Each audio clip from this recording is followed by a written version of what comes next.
another championship club interested in him? And what is actually going on with Louis Saul? Could the deal actually still happen, or is it all over? Let's get started with Palace news.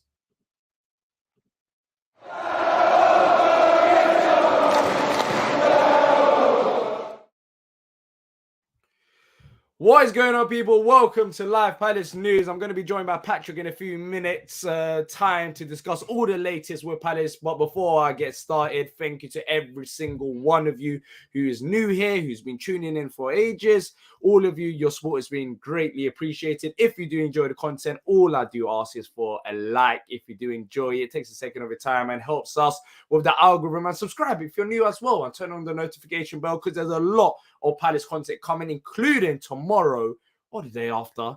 There should be a preview coming out ahead of the Arsenal game. Yes, Palace are playing. I know it's been all doom and gloom. We won our first game. Me and T sit down to discuss what should we look forward to an Arsenal game and more. But as I said, people, today there is that Doucouré news. It feels like another day, another player rumored away. Yesterday it was Elise. Today Doucouré. Tomorrow, will it be Eze? I don't know. I don't have the answers, but it feels like it at this point. It seems like everyone is attacking our top quality players, and we need to put a stop to it. But as I said, Patrick will be joining me in a few minutes' time. Send in your thoughts as well. Get involved with the show by leaving down your comments in the comment section down below. Now, let's start off with the title. And as you guys can see, Cheick Doucoure has been linked with a move to Premier League rivals Liverpool, with independent and other sources reporting that maybe Chelsea might get involved because they liked taking players of Liverpool. But look, Liverpool's priority for the number 6 role is Cheick Doucoure. And as we know, Cheick Doucoure has been previously linked to Liverpool, which was about maybe a month ago or a few weeks. It's been quite a while. So he has been on their radar, but there's a lot to talk about here. First of all, does Cheick Doucoure have a release clause?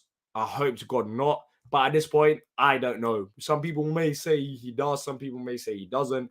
But after the Elise thing, like, even if it's Ornstein, I don't know if I can believe it, because we believe that Elise shouldn't have a release clause.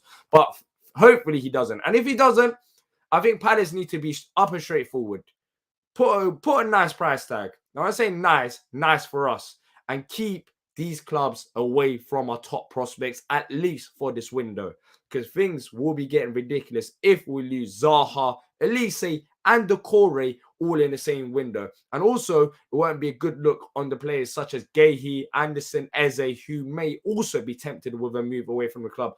For me, I'll put it straightforward. I think Doucoure right now in today's market should be worth around £70 million. Let me know what you guys think in the comment section down below. But I don't see any other reason for selling him any cheaper. We've seen the market value of some of these players as holding midfielder that's been going around. And also, if Liverpool wants him, Liverpool needs to pay up. Liverpool clearly have the funds. Not only literally a few days ago, they were putting up about £110 million for the likes of Caicedo. So if they have the funds, they have to pay up for it, which I don't think they will. So that's the reason why I'm putting the 70 to 80 million pound. We need to keep Doucoure, but if they were to pay that much, then that'll be absolutely fantastic. And on the left hand side of my screen, I can see that City have also won another trophy, but water's wet. But yeah, literally that's how I see it. 70 million pound for Cheick Doucoure. If they don't want it, they can move along. But saying that, these reports came out earlier on in the day, towards the morning time. And what we've seen in the past few hours is that Liverpool have actually brought in another midfielder. So I wonder if these conversations have been held with Palace from, maybe early on in the window, and that Liverpool are just looking at other targets. I hope to God that's the case, because they are on the verge of signing one midfielder, I think, from the Bundesliga, and also they were linked with another one as well. Look, they were after Lavia and Caicedo. Liverpool desperately need a holding midfielder, but we're not a team that should be giving away players. Elise one is frustrating, but there's a release clause. For this one, there's no real reason. There's no real reason to sell Doucoure in this window, unless it's a great offer that we can, use that money and reinvest. And I think £70 million fits that category for me anyways. Red says £80 million minimum. Let me know what you guys think about Doucoure and whether you'd like him to be sold if it's for the right price tag, or you just don't want him to go by any means. Lafia says these are rumors until the club confirms that they are a player that includes Elise. Well, with Elise one, it seemed like there's a release clause. Of course, once the club confirm it, then that's the finalized thing. But with Doucouré, I'm a bit more confident because it doesn't have a release clause, and I don't think Palace will be willing to sell Doucouré in this window, as I said, unless it's a very good price tag, which I'll be honest, the report that I saw from the Independent is that they're willing to get him for less than £50 million for Cheick Doucoure. Now, I don't know if they're buying one of his foots or one of, I don't know what they're buying, but there's no way you get Cheick Doucoure as the full player for less than £50 million, unless he has a magical release clause as well, which we don't know about, which I hope is not the case. Jordan, you reckon that Caicedo's 2-3 times better than Doucoure? So I guess there's a comparison between Caicedo and Doucoure. Look, I don't think Doucoure is on the same, or we can sell him for the same price like as Caicedo, because for the pure reason that Caicedo, he's got a hype, he's got that name built around him. There's a lot of big teams that were after Caicedo. I think Doucoure, after 1 or 2 more seasons, may turn into a similar player of Caicedo, especially maybe in terms of price tag, but I can't say that for certainty. But Caicedo has a lot of hype around him. I don't think we can sell him for the £100 million that, you know, these Rice and Caicedo is going for, because I think Doucoure still has got to not prove himself to Palace, but maybe prove himself to the bigger teams, especially, you know, another season in Premier League won't do him any harm. So I don't think we'll sell him for that much, in all honesty. Doucoure will go, says Jamal. So let me know what you guys think. So do you guys think that Doucoure could potentially leave? For me, as long as there's, as I said, I don't know if there is, but as long as there's no release clause, I just don't see Doucoure leaving, because I don't see anyone paying up what Palace are going to be willing to want. Andy says, if any more go, we are going down. It depends on replacements, right? I mean, at some point we were always going to, you know, lose some of these players. There's no way Elise or Eze still at the club, but, you know, Wilf was going to stay forever. Yes, that's not realistic. We were always going to lose these players as we were going to sell them on for profit. I think with the Elise thing, it's more about frustration about the price tag, about the timing. Wilf is left now. Elise is leaving for absolute peanuts, considering we know his potential and his real value. But yeah, I don't think it's as straightforward as we will go down, because I still feel like we've got decent enough players, but it all depends on what we do in terms of replacements.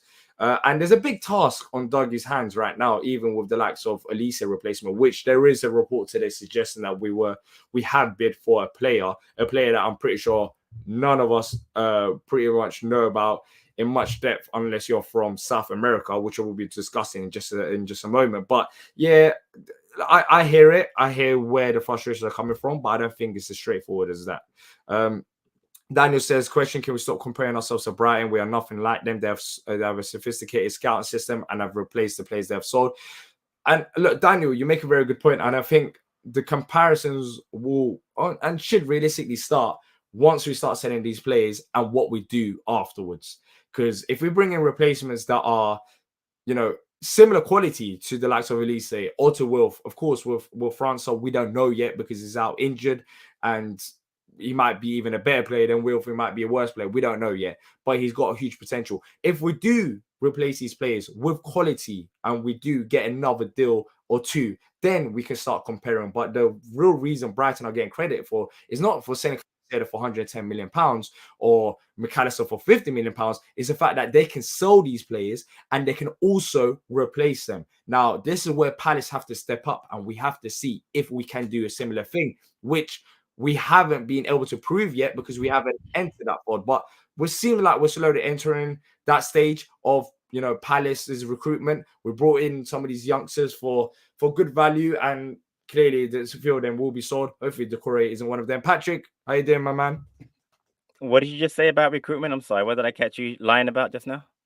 I was saying that you can't really compare us to Brighton until we saw some of these players and then we see the replacements. If our replacements are as good as Brighton's replacements, then we can start talking. Brighton are at a different stage. They've sold, you know, Bissouma. I mean, people forget about him. They sold Bissouma and they've done well. You know, we'll see with Caicedo, but they've sold McAllister. They've sold a lot of players, Cucurella as well, and they survived. With Palace, you can't really compare them to Brighton at this stage in terms of recruitment because we haven't got to that. But Patrick, just quickly, Cheick Doucoure, today. Yesterday, Elise Doucouré today. Liverpool are after him. Can you see something like this happening if there isn't a release clause? I could have an hour ago, but they just signed a Japanese player from Stuttgart, Wataru Endo, who played with actually Ahamada. So having signed him to a £15 million whatever deal, I think we got lucky. I think we're going to be able to keep him. But honestly, I've been worried all day about losing him because they have. I told you before in one of the streams that they've actually done all the research on Doucouré. It's not like just decided today. They researched him before he came to Palace. They knew a lot about him, so he was on their radar a year and a half ago. So even a month ago, I remember Doucouré being no, linked with more than a Liverpool. month ago. He was linked. I'm telling you, he was linked with them. I pointed. They've actually researched him more than a year ago. So I'm really hoping that we keep him. I mean, again, the Endo signing today means that Liverpool getting desperate, and obviously to Parish's credit, obviously if they came in, he probably just said no right away. They probably said let's move on, which is good. So I'll give Parish credit for that one. Yeah, and I don't realistically. Maybe I was going to ask you this question. Maybe the case of Liverpool buying another holding midfielder is because they may have had them conversations with either Doucouré or Palace, and the price that we could have potentially offered too high. Look, Alan Nixon. I know you don't love him, but Alan Nixon today. No, it's not that. Again, I'm going to say it again in front of all. Listen, again, Thunderbolt, please hit the likes, guys. 100 people watching. Appreciate it. Let's get the likes up.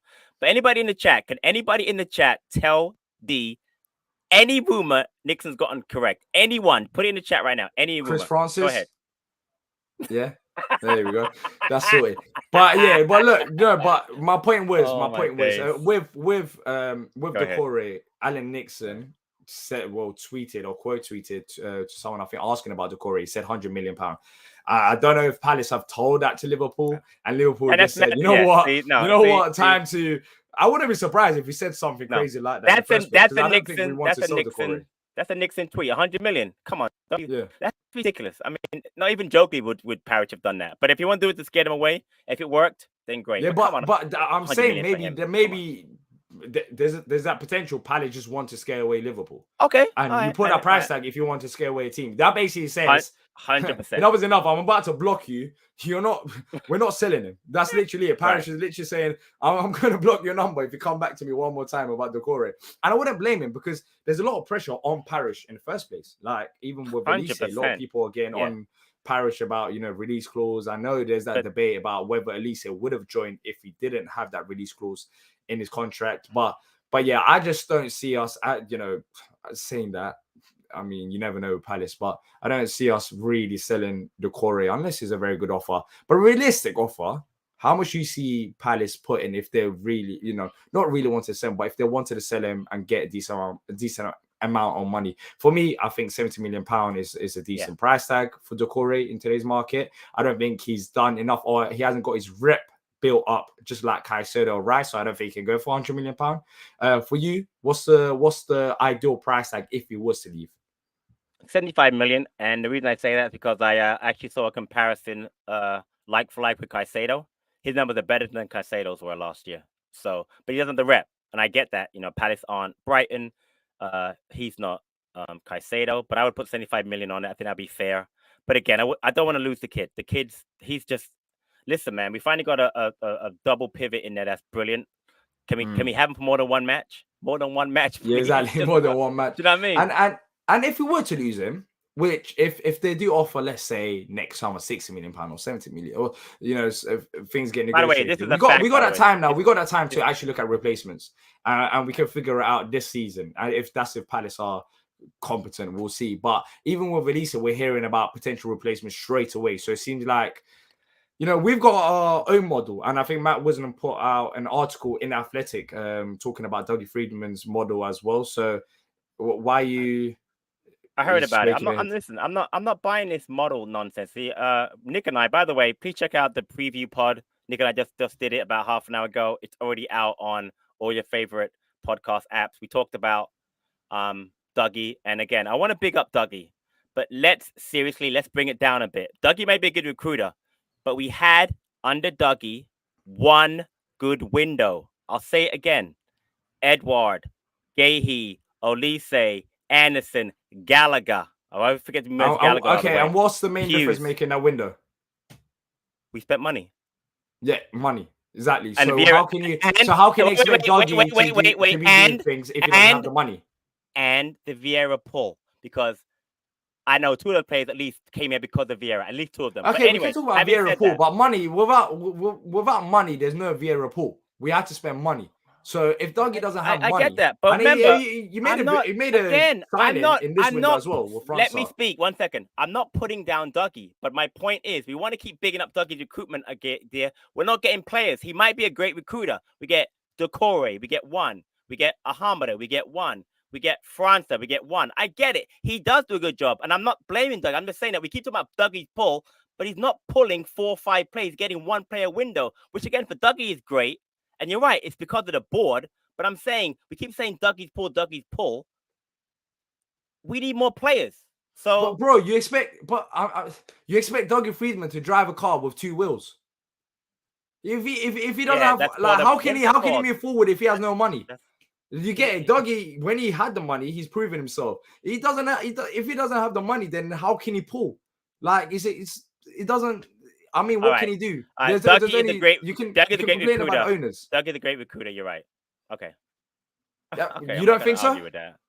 I think he's okay. Okay, fair enough. Okay. After you mentioned Anderson, Gehi, Elise, Eze, Doucouré, now Lerma. I don't know. He barely misses. He barely misses when he's got the opportunity. Don't come without Vieira. Doucouré said he came in because of Vieira. So did Ahamada. Don't tell Lerma me, came in without that manager. part of that is not. Part of that is Vieira. Okay. Now let me see Dougie now with Hudson. Oh, I got no problem about it. Let me see him do this. Let me see Dougie pull now. Let me see the Dougie pull now with the money. Let me see it, because we're gonna have money now. At least it got sold, right? 35 million. When that money comes in, we have money. Let him go and pull players then. Okay. No? Right? Okay. So if that Vieira pool was so significant and all these players wanted to play for Vieira, why did Elise have a release clause when joining Palace, even under Vieira? Why, if he has a very good agent. That's why. Yeah, but and by the way, Vieira had a pull. By the way, I'm not sure Elise came because of Vieira. I'll give you that. Gehi definitely did. So did Edward. So did Gallagher.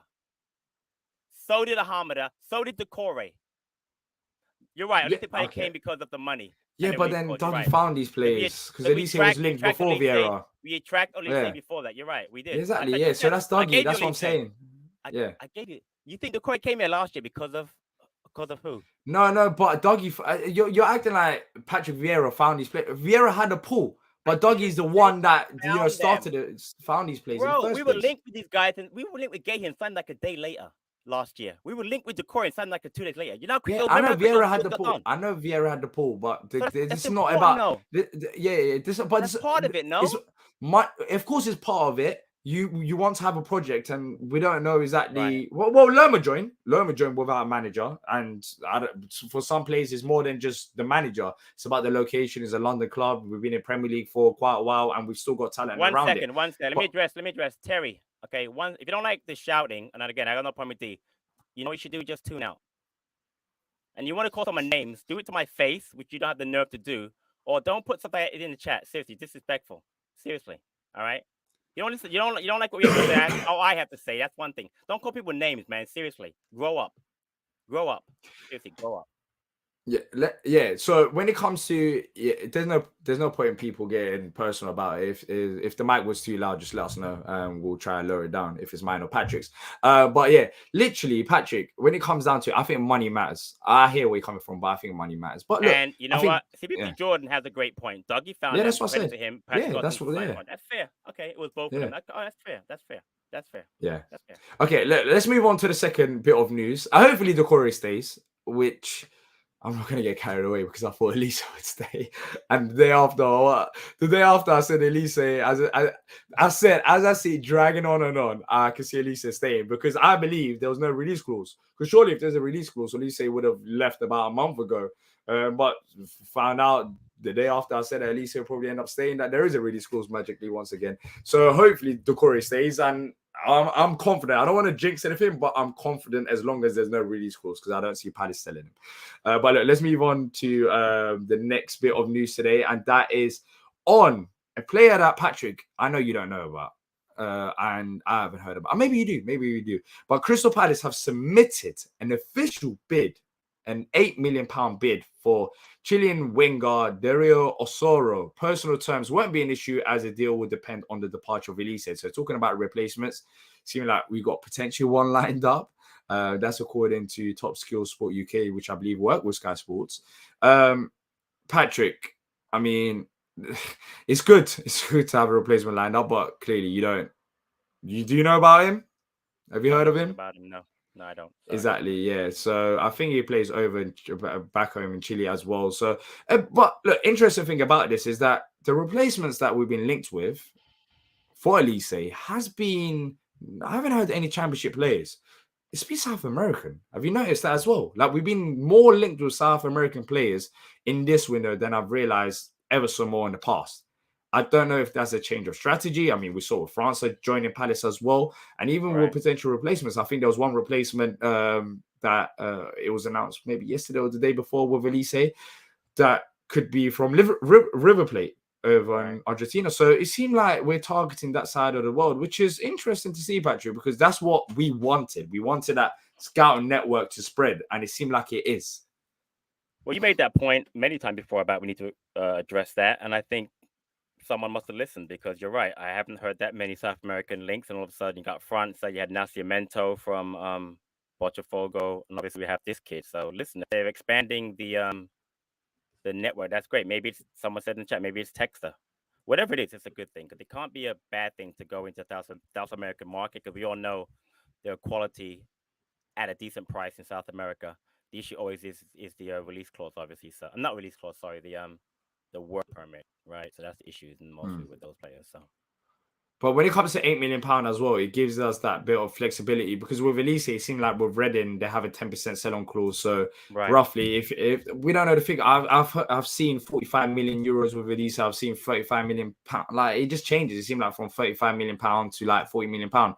But anyway, let's say he was to be sold for 35 million pound potential selling clause of 10%. I wonder if that 10% must be on profit, but.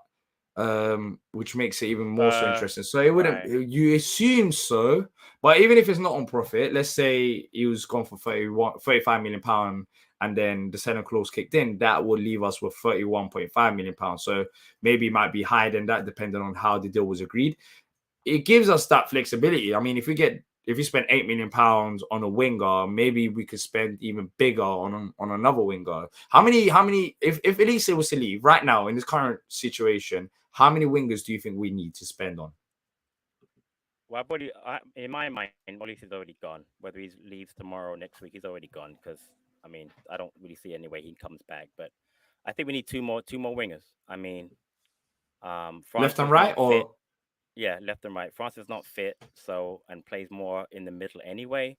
And I think that we could definitely use one on the left, one on the right. The only way I would say just one on the left would if we were to give Rak-Sakyi a real chance and let him play on the right hand side, which I'd be all for that. But barring that, I definitely want to see two wingers come in, one for the left, one for the right, and then they can back up Schlupp and Ayew in the beginning. That's fine if they're young, but I want them to see them get a chance. And in the chat, someone's asking about Malcolm Bowie. He's injured apparently. That's why you haven't heard of him, which is very sad because he came here with all this, not all, maybe the free, but I mean he came here, he rejected Man United to come to us, and that's disappointing, man. Because I'd like to see Bowie get a chance, but if he's always going to be injured, it's not going to work, is it? So, which is a real shame because, like I said, he's got potential, but he's always hurt. Yeah. Have you watched that documentary? It was on Netflix. I don't know if you guys have it over in America. It's to do with footballers from South London, and Bowie was featured in it. Yeah, he was featured in it. I think Rio Ferdinand was maybe the producer. He was involved, but yeah, I'll send you the link. It's interesting because I think he had like problems when he was younger with attitude, potentially, or something like that. I don't think that went away, by the way. I hate to say, I think that's still part of who he is. I think he had a problem at Hull. I don't know any facts, but I think that was the one issue why he didn't play. He was Ozo as well. Yeah, I'm gonna say, what happened to Ozo? Right. Yeah. He only 21s on Monday. He was on the bench. Something's going on at our club. What is going on with our best players that disappeared? Wait to check the base. Wait to check the baseball of the training ground. These players are just disappearing left, right, center. All of our talents. I don't know what happened to Ozo, literally. But you know what? Actually, Caden Roddy was in the 21s on either Monday. They can't all be injured. where, where, where are they? No, seriously. I don't I know. watched the Yeah, game. it's weird. I watched the game, right? So Roddy didn't feature. Ozo didn't feature. Bowie didn't feature. One of the Teo. By the way, where's Teo Adamarola? Much bigger question than You another told one me. disappeared.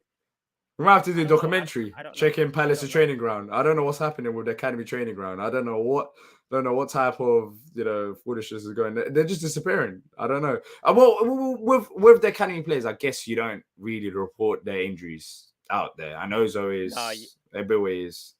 no, you You don't wouldn't. really hear about. Yeah. So maybe that's the case about it. But you made a very good point, and you mentioned a name that we're going to talk about right now, and that is Rak-Sakyi. You said that you might want to give him a chance at Palace. However, the whole Daily Mail is running a story that Hull City are in the running to sign talented Crystal Palace youngster Rak-Sakyi. It is understood the Tigers have lodged a loan bid in an attempt to bring the 20-year-old to the MKM Stadium. So another team that wants Rak-Sakyi out on loan.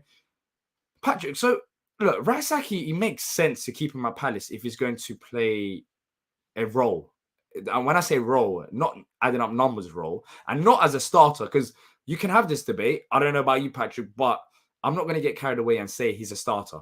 I've said for basically 2 seasons that he's a squad player, but I can't sit here and say he's a starter. He may be, but there's still question marks for me that I need to see.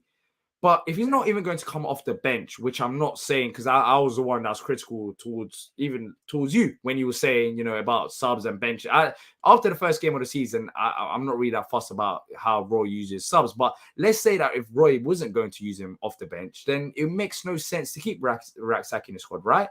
What do you think should happen? Is it a case of keeping him at Palace till deadline day, and then we know that there's interest there, then loaning him out, or should we just loan him out right now? Because it's hard. We haven't got the players, but if we're not going to use him, then what's the point of him staying at Palace?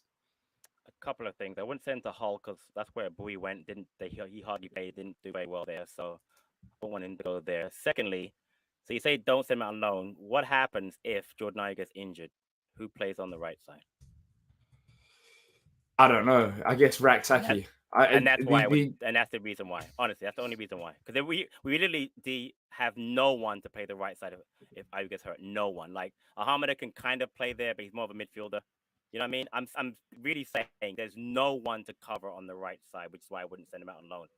Like Thunder Rose said, I'd wait till January. What's the rush? There's no need to rush. So I would just wait. I think you and T spoke yesterday, or no, actually it was me, T, and AJ. I think we're down to like 20 bodies now in the squad. 20. Why are we loaning out play when you have 20? Yeah, 19 or 20. I saw that as well. It's like the numbers are so low that no, I would keep him. Someone said Ward right winger. Oh, jeez, imagine. That's a good shot. I mean, better than. No. I don't know. I don't know if you can word that as a good shout, but yeah, it is a shout. It is a shout. It just I mean, Ward as right winger, that would be crazy. But look, I guess it depends on if we bring in a player, as you're talking about, according to reports, an £8 million bid has been submitted for winger, which is Dario Osorio for over in Chile. If that is true, and we do bring in another winger, maybe that's how we learn at Rak-Sakyi. But I guess there's no harm of keeping him. So I'll probably keep him till we sign the replacement. If we don't sign the replacement, which would be absolutely pathetic, then we can just keep him in the squad. If we sign a replacement on near deadline day, then we can loan him out. It's a loan move. It's not going to be hugely complicated. He's got interest. He's ripped it up at Charlton as well. Teams know this, so he'll be able to find a loan move easily. So I don't think there's no major rush. But ideally, we need a replacement and Rak-Sakyi to go out on loan, because I don't want him to sit on the bench doing absolutely nothing. I'd rather he plays at decent quality level. I am going to say though, I watched a lot of the under 21s and 18s. There are some excellent wingers in the 18s. There are some excellent wingers in the 18s. So it's not for this season or next year, but like in two years, if we're still around and flourishing in the Premier League, we do have some really good kids. I mean, kids that are built like Zaha, who are stronger. Like I saw this kid, Rashawn Matherin, play he's a trialist. Yeah, looks excellent. I mean, he had a knee injury apparently at Spurs. That's why they let him go. But he looks really good. But he's not even what I'm talking about. I'm talking about other kids like David Obu and Franco Uma and players like that. There were just some really good young kids in the 21s and 18s that are really good. So hopefully they'll get a chance at some point, but not ready now. But like I said, there are some good kids in the ranks, and who knows? Who knows? So yeah. But look, people, if you're enjoying the show, make sure to smash the like button and subscribe if you're new here to not miss out on future Palace content. But let's move on to the last bit of news today, and that is on Lewis Hall. Now, Lewis Hall, when I was over on holiday, I saw reports about him being very close to joining Palace. But apart from that, it's all gone quiet ever since I come back. And right now, it seems like Chelsea are doing him dirty. Absolutely dirty. Because according to the Telegraph, Chelsea have put teenager Lewis Hall up for sale, but are asking around £30 million.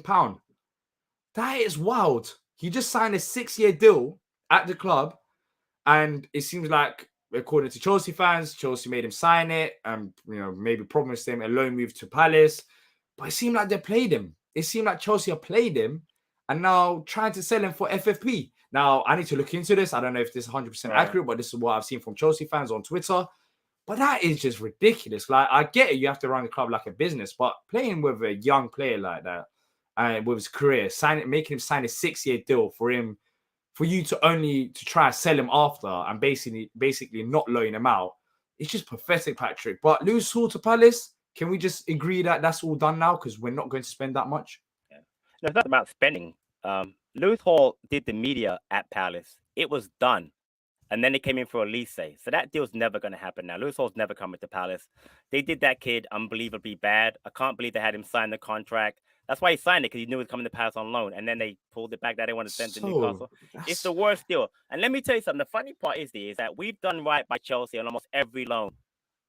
Loftus-Cheek, Gallagher. We even took different ownership twice. Well, maybe Gallagher. No. Different ownership. I'm saying I said Chelsea, not the current. I'm talking about Chelsea in general. We've done right by them on every loan so far. I know it's different ownership. So my point is, it's like for them to do us dirty and then do that kid dirty. Listen, I want nothing but bad thing for Chelsea Football Club going forward. Seriously, I can't lie. I've actually grown a dislike towards them. I'll be real. I've actually grown a dislike towards them. I hate it for them. It's. I mean, if you're a Chelsea fan, you're probably loving life right now because you're buying players left, right, center. But I mean, this is just crazy. Like, this is just crazy what they're doing. They're just playing with people's careers. They're signing players left, right, center. But Patrick, people don't talk about this. And now that we've said a bit of the news, might as well quickly mention it. But what's going to happen when some of these players don't work out? Like, there's a contest that I don't know if they've considered.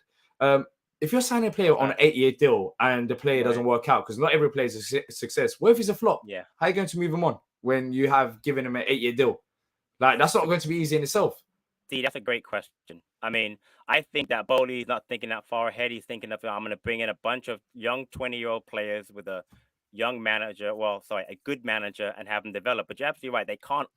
The law averages said they all can't be great, right? So they're gonna have issues. Exactly. That's the problem. Exactly. It is their problem. Well, let's see. Let's see if it becomes a problem. It used to be Arsenal. It's not even close now. I hate Chelsea a lot more than Arsenal. Is it? And it's not close. Yeah, a lot more. It's not even close. No, what they've done recently has been so bad. What they're doing at FFP now, they spent over £1 billion on players. Yeah, okay. Can I say one thing though? Can I say one thing? Sure, go ahead. If you really want to, there's ways around FFP. If you really want to. You know how we excuse Palace not spending to FFP? There are ways around it. I know we haven't got Chelsea money, but I mean, if we wanted to spend a bit more than we are right now, there's probably ways around it. FFP has been a huge excuse to us not spending. I agree, but I'm going to say with Chelsea, though, I got to give Todd Bowley. Todd Bowley's a businessman from America. He's very smart. And the reason why he did the long contract is to amortize or basically average out the salaries over the time. That was very smart. No one else did that. But that lasts for 5 years, though. There's meant to be a rule change. I think kicks in next year, but but that next year is next year, right? What about now? What about Elise? Can we keep him? Yeah, I mean, it doesn't help us for Elise. Without that, they don't buy Elise. They don't trigger that clause without that whole 8-year contract stuff. So listen, man. I mean, even before.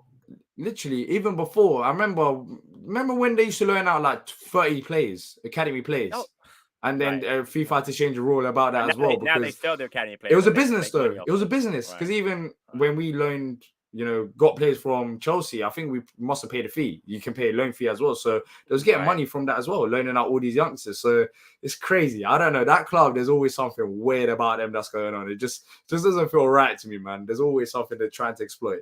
Whether it's the old owner, the new owner. Has everyone forgotten that it's an AFCON season? Ayush and Doucouré got 6 to 8 weeks. That's great. That's cool of our team. Wow. You know what? Yeah. That's a great point, CPFC Jordan. And you know what? I didn't forget, but I'm worried about Arsenal on Monday. I'm not worried about AFCON in January. But that's a great point, though.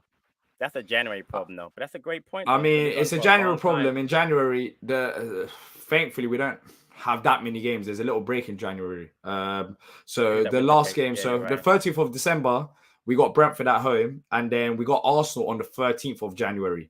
We've only got 2 games in January, so it shouldn't be a major problem if it goes down to that.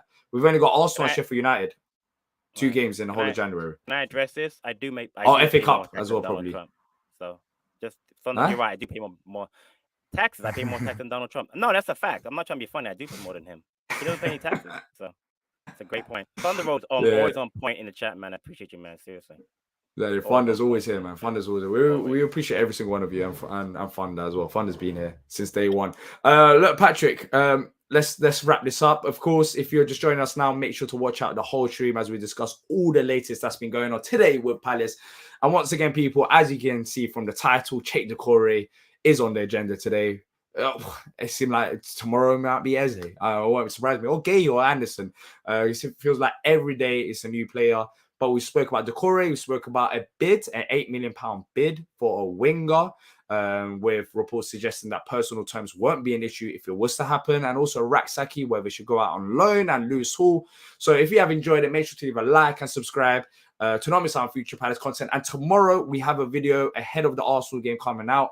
Of course, check out the Arsenal preview podcast on all your usual podcast platforms, with Patrick, Nick, and Chris Clark have recorded, but me and T have recorded our preview for the YouTube channel, and that should be out tomorrow as we discuss quite a few things. And it was an interesting discussion ahead of the Arsenal game, because remember, this game is about football, not money. But look, that'll be out tomorrow, and until then, up the Palace and keep safe, people.